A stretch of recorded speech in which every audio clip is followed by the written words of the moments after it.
And we're alive. So welcome to my broadcast on how to reset and rewire your brain using neurosomatics. So I have invited a few people from a Facebook group that I have that has to do with traumatic brain injuries, because as many of you know, I was hit by a bus back in 2017, June of 2017. I was 3 blocks shy of completing a 16-mile bike ride.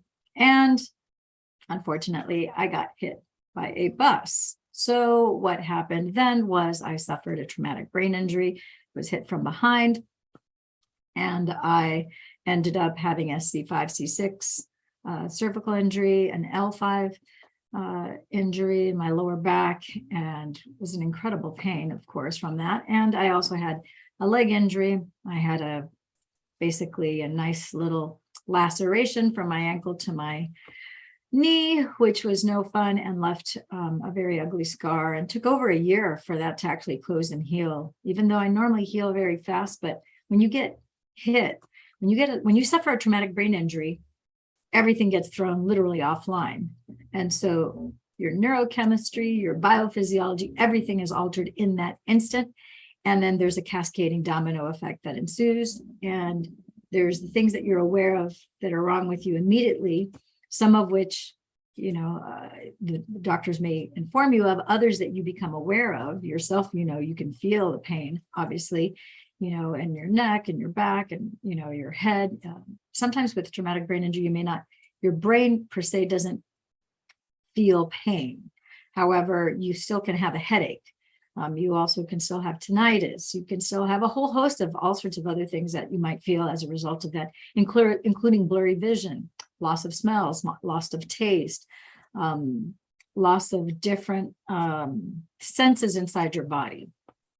So there's no limit to the different things that you can feel, sense, and experience as a direct result of that traumatic brain injury. So I wanted to share with you guys, we may have some people be jumping on here soon, but whether we do or not, I just wanted to give you guys some simple instruction as to different neurosomatics that you can do that will start to help you reset and rewire your brain. And one of the first things that I'm not going to go into a full polarity test and reset, but I will tell you, I will link in the description below, and at the end of this video, we will have the polarity test and reset video. You can go ahead and you can do that on your own time. It's so simple, even a 6-year-old can do it. And I have one mom who has an autistic Asperger's, high functioning, smart little boy, and he does the polarity test and reset. And he's actually taught others to do it too. And so that's very fun and exciting. But this is all to say that anybody and everybody can do this polarity test and reset. So I would start off with that. And then the next thing then I would say to you, let me share with you exactly what is neurosomatics, because that has to do with the mechanical function of the brain, how the brain mechanoceptively works with the 8 different neurosomatic systems of the body. So you're probably wondering, what are neurosomatic systems of the body? So glad you asked. It's like I'm a mind reader, right? So anyhow, so the 8 different neurosomatic systems of the body are visual, auditory, kinesthetic, olfactory, gustatory, and then you have your interoceptive system, which includes your having gut sensations, gut feeling. So if your microbiome and your gut flora is off, your gut sense is going to be off. But your gut feeling is a very important neurosomatic system of the body, because it gives it's another brain in the body in essence. We have the brain in our cranium, we have the brain, our heart brain, and then we have our gut brain. We really have 3 brains, right? So your interoceptive system, that would be your 6th system. Your 7th system is your nociceptive system, which has to do with your ability to feel pain and the transmission of pain throughout different aspects of the body, which is important because, oftentimes we're like, we don't like pain or our pain receptors to be on because they cause us pain. But pain is there to curb our behavior. Pain is to alert us that something is wrong. That's like a big red flag with a bell going on something needs to change. We have a problem. It's like a signal saying there's something that needs to be addressed. So our nociceptive system. So interoceptive, nociceptive, and then the mechanoceptive system is how the brain mechanically puts all of those systems together so that they can dovetail and work integrated in your entire body. So by knowing how the brain works mechanoceptively, we can start to do things to rewire and reset our brain. So for example, when I first got hit, luckily, one of the things that I did not know for the first 2 years, I was unaware. I had so much pain. I had so many other things going on in my body that I was trying to manage that, the first 3 months or so, maybe almost 4 months, my body was still in shock. I had elevated vitals, my blood pressure, my pulse, my respiration, everything was high. And even though I was meditating every day because it was the only escape that I had, the only pain relief that I had was while I was meditating, that period of time, you're also in this brain fog where you can't think. Your brain is like stuck, where you can't think, where you're searching for words. You're kind of like, it's kind of a strange, weird bubble that you're in for it. It depends on the gravity of obviously your traumatic brain injury and how your body's coping with it as well. So for me, it took a long time for the shock, the symptoms of shock to dissipate from my body. But I was unaware for the first 2 years that I even had short-term memory loss. Luckily, my long-term memory was intact. Now I got hit from behind. So, if you get hit from the front, usually your impulse control, bursts of anger, your ability to manage your emotions, blurting out, crying for no apparent reason. The frontal lobe has to do with your center of emotions. And so if you have frontal lobe damage, then you also have, those issues to contend with depending on where you got hit. I got hit from behind. So when you get hit from in front, your executive functioning skills, your impulse control, you might find maybe before you weren't an angry person and now you get angry all the time. It's very, very common. Your impulse control for eating, for anything that can get dysregulated during this time. So one of the things that I immediately did, because I still had my long-term memory was intact, so I remembered all of my training, I remembered all the education, knowledge, and experience that I had, I knew that I'm like, okay, so I'm going to actually have to use those different neurosomatic systems of the body and implement, instead of I couldn't just read because, first of all, my eyes were blurry. So even though I went to the doctor and I got not one, but 2 different pairs of glasses, so that between the 2 of them, because my eyesight was vacillating between like several prescriptions, so couldn't afford to buy a half a dozen glasses. So I just got 2 of them that would help me. And between the 2 of them, I tried to make do, but I still couldn't really read with my glasses. So then I had to get, those plastic sheets and put that over the book, because at the time I had the book called Becoming Supernatural by Dr. Joe Dispenza. I recognized and identified that this was a book that was going to be able to help me a great deal with the guidance of Dr. Joe and his incredible amount of science and research, as well as his dovetailed applied mystical practices using meditation to signal the body. I knew that this book, I had to master the book, not just read the book. But it was a challenge to just try and read the book, to just be able to focus and see the words so that I could make out what was in writing was a challenge. So for me, what I had to do was I had to get that sheet, from from Office Depot. Maybe I got it at Staples. No, I think it was actually Office Depot that I got it from Office Depot. And then I also had a magnifying glass on top of that. So I would put that as well as the magnifying glass and my glasses. And so when I first began, it was a matter of doing that. And then that got a little bit better. However, I still needed to step up my game involving repatterning my brain and using visual, auditory, kinesthetic. Can't really use olfactory and gustatory too much, but I did kind of figure out a way to incorporate the gustatory aspect and later on the olfactory. So as I moved forward with this, then one of the things that I did was, it's like, okay, one thing is to physically be able to read the book, but then I would take the book and I would stand in front of my bathroom mirror, and then I would look at myself, and I would always look at myself into my left eye, because I knew that that was my personal eye, just because I know how the brain is wired. So I'm going to encourage you to look into your left eye. So as you glance down into whatever, pick a book, something that interests you. It could be, heck, it could be my book here, The Intuition Manifesto. This book is less than 150 pages. You might want to pick up my book on Amazon. It's a great read. It was a completely divine download. And I'm still getting really great feedback from this book, but the divine downloaded that book through me. So that's another story. You'll have to watch another video about that later. But grab the book, and the book, as you begin to read it, two things. What I did when I was reading that supernatural book, I knew that I needed to stand, because now I'm using my sense of balance. It's much different than when I'm sitting with my spinal column that is straight. I knew that my spinal column needed to be maintained straight so that the information was going from my brain. Your brain is supposed to send information down your spinal column this way. And I knew that that information needed to flow freely. So as I'm standing there now, I'm standing, and it doesn't matter how long you do this for, because when I first started, I would read a paragraph and I would have no idea what I had read. And so that was very daunting. That didn't, for some reason, that didn't signal to me. But again, I had, that traumatic brain injury. It didn't signal to me that I had short-term memory loss.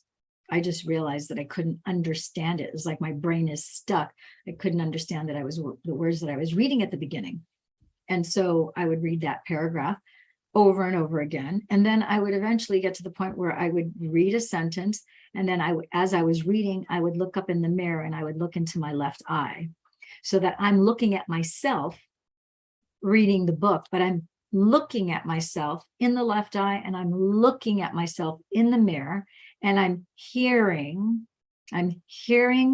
the sound of my voice. I'm seeing with my eyes. I'm feeling kinesthetically, and from a gustatory standpoint, I am tasting and feeling the words as I say them. Okay. So the only sense that I wasn't using at the time, later on, I did bring the olfactory, because I took, one of those diffusers that you get from like Mother's or from Sprouts, where you put an essential oil. I eventually did turn that on.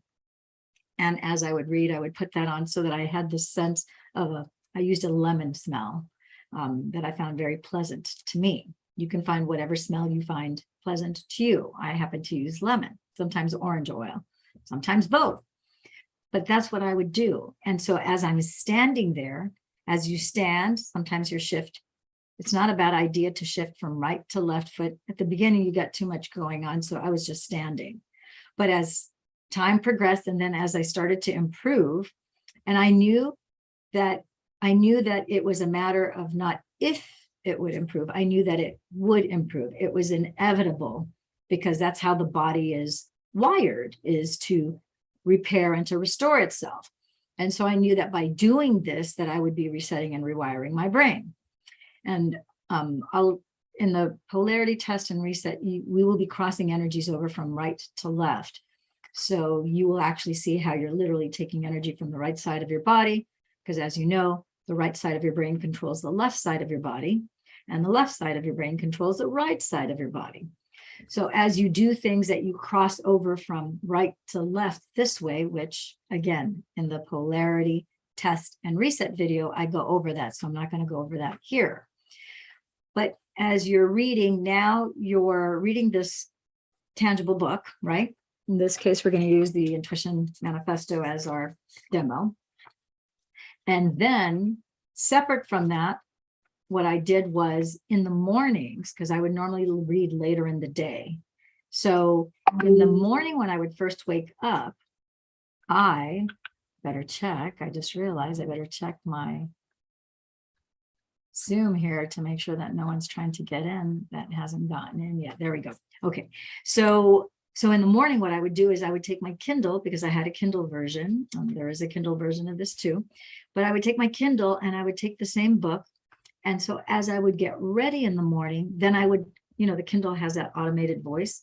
So I would just turn that on. And so the information, like the first chapter, I would start at the beginning and I would listen to that information. So as I was brushing my teeth, brushing my hair, starting to get ready, jump in the shower or the bathtub, jacuzzi tub, whichever one I was doing, I would listen. I would sometimes even connect my Bose speaker so that as my bathtub was filling up with water, or my shower, because it's kind of louder, my sense of hearing was off.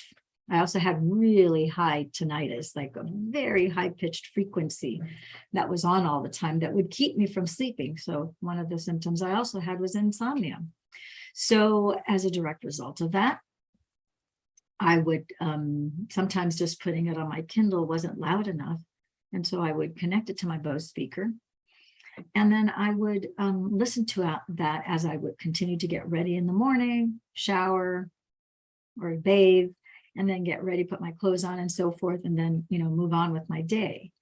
So I was doing both. And now my mindset was, I don't know how long this is going to take. It might take 6 months. It might take a year. It's probably going to take a few years, but it doesn't matter how long it takes, because staying in that state was not an option for me. I'm like, there's no way I'm going to stay like that. And I know that the body has the ability to regenerate. So, and especially knowing what I knew about neurosomatics, because that's my area of specialty. I specialize in neurological conditions and so forth. Ironically, I never thought that I would be a neuro patient. The thing that drove me into this originally was my 11-year-old son almost died of Guillain-Barré. That's a neurological syndrome where, like multiple sclerosis, where your autoimmune system turns on your central nervous system.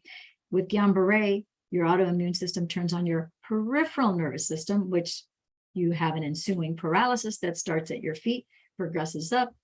Unfortunately, for a lot of folks, you go into respiratory arrest when the paralysis hits your diaphragm and your lungs. You go into respiratory arrest. Some people, it also affects their brain, not all.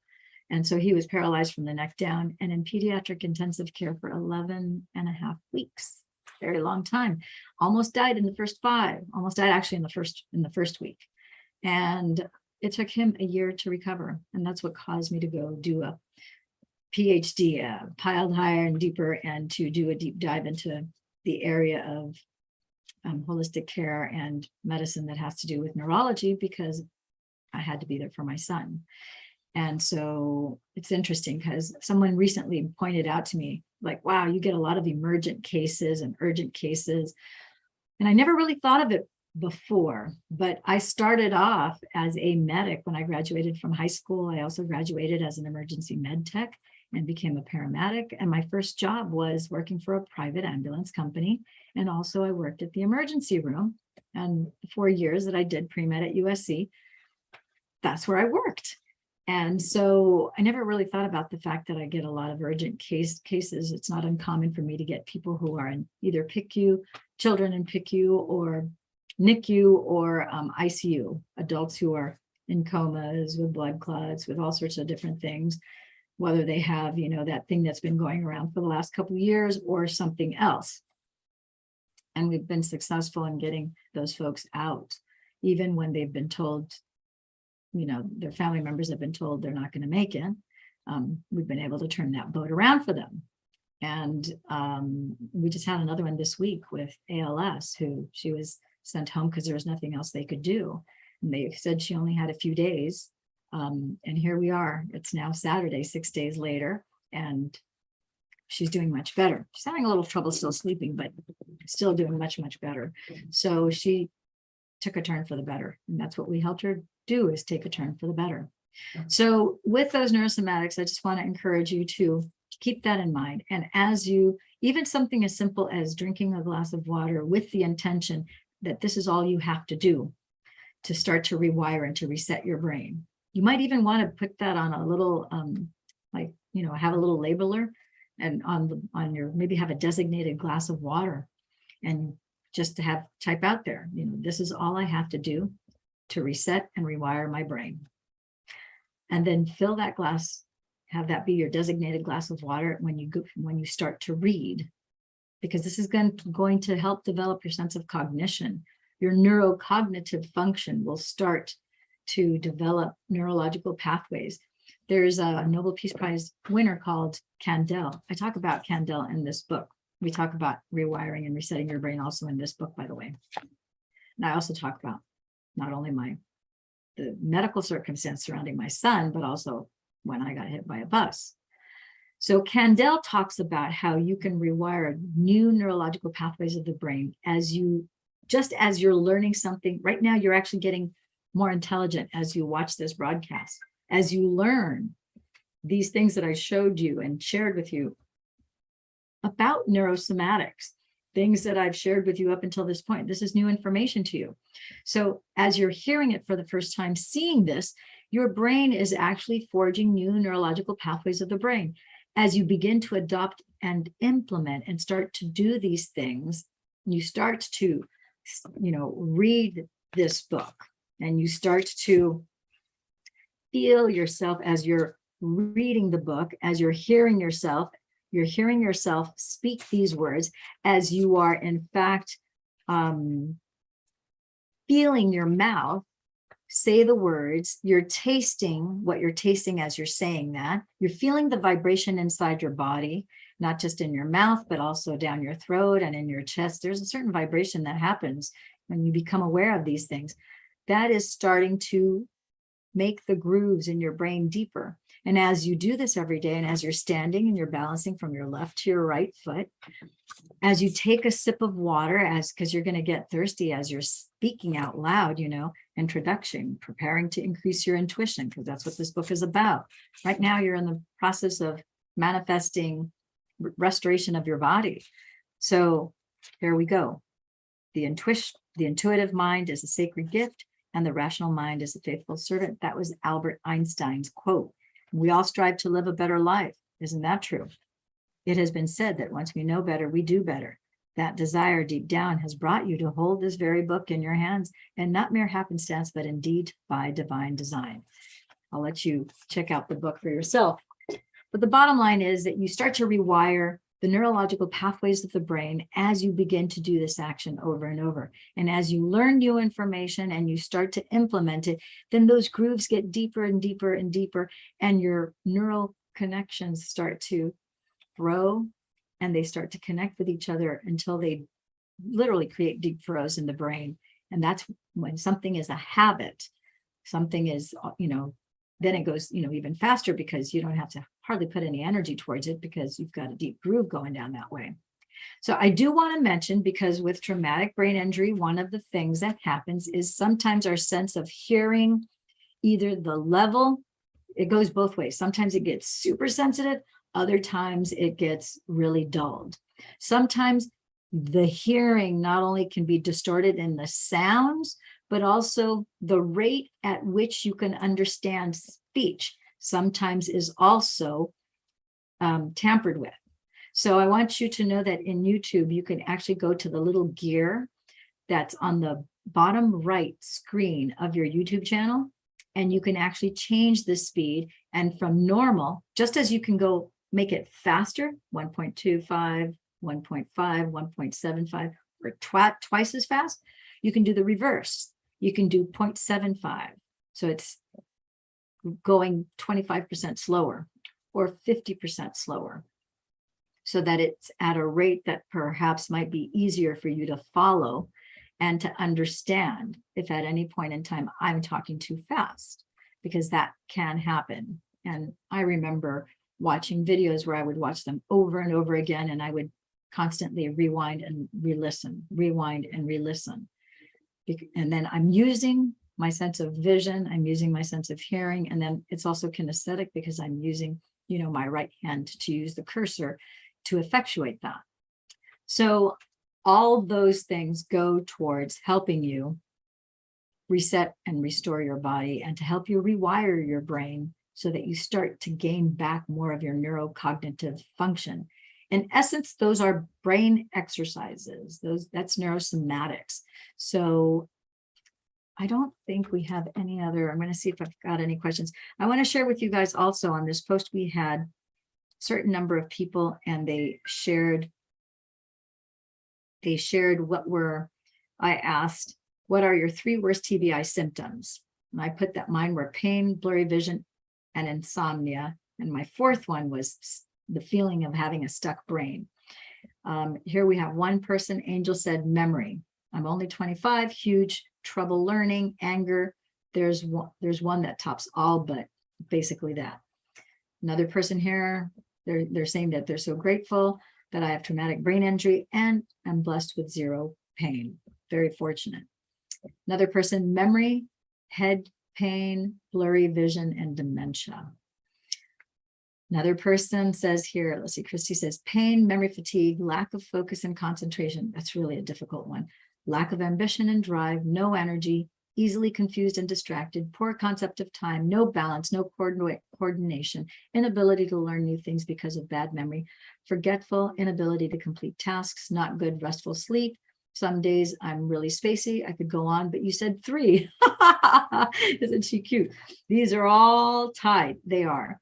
Depending on the day, a different one moves up to first place, but generally pain is number 1 though. My heart goes out to her. Kimberly here said all above. Georgiana says insomnia, learning, not be able to remember what I read unless I read it 20 times. I experienced that too. Vision issues. Those were her top 3. Valerie says easily distracted, angry for no reason, speech problem. And then Brent says bad visual memory recall, not being able to remember, feel the bonds I have with my friends if I don't see them for a week, and loneliness because of my brain injury. Next person, Weston says memory, short-term memory. Yeah, that's a difficult one. Sharing okay, so that's it, my friends and gems. This is going to be a short and sweet broadcast. I hope this helps you. Let me know in the comments below if you want more videos where I talk a little bit more about neurosomatics.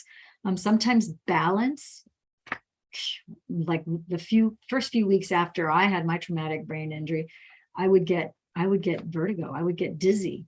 And sometimes I would catch myself. I tripped a few times on my feet. Of course, I got back on a bike, I think maybe 3-4 weeks later.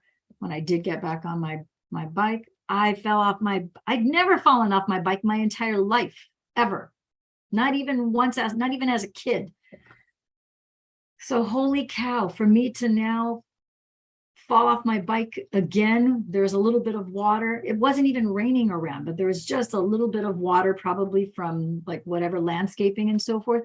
And somehow my tire kind of slipped under me, and then boom, I fell down and hit my head on the handlebars of the bike. Can you believe that? So an initial traumatic brain injury predisposes you to another one, unfortunately. That is something that in the film documentary, Quiet Explosions, we discovered was very, very common, where people would have multiple traumatic brain injuries. We call it multiple concussive events because you have multiple concussions. So that's it. I'm going to wrap this up. If you guys have any questions, comments, or concerns, let me know. Let me know in the comments below. If you're on my Facebook group, let me know there too. And I have traumatic brain injury testimonials. If anybody is interested, let me know. All you have to do is reach out to me either through Facebook, either in the group, or private message me, or in the comments below, or on Telegram. And I will send you the testimonials. We have people of all different ages, and we're going to kind of go from there. All right, take care. It's Saturday. I got to run because in less than an hour, I have a USC alumni tailgate party for the football game. Go Trojans. All right, take care. Ciao for now, my friends and gems. Have a great rest of your Saturday. And do share this with a friend. Be sure to like and subscribe to this video. Bye now.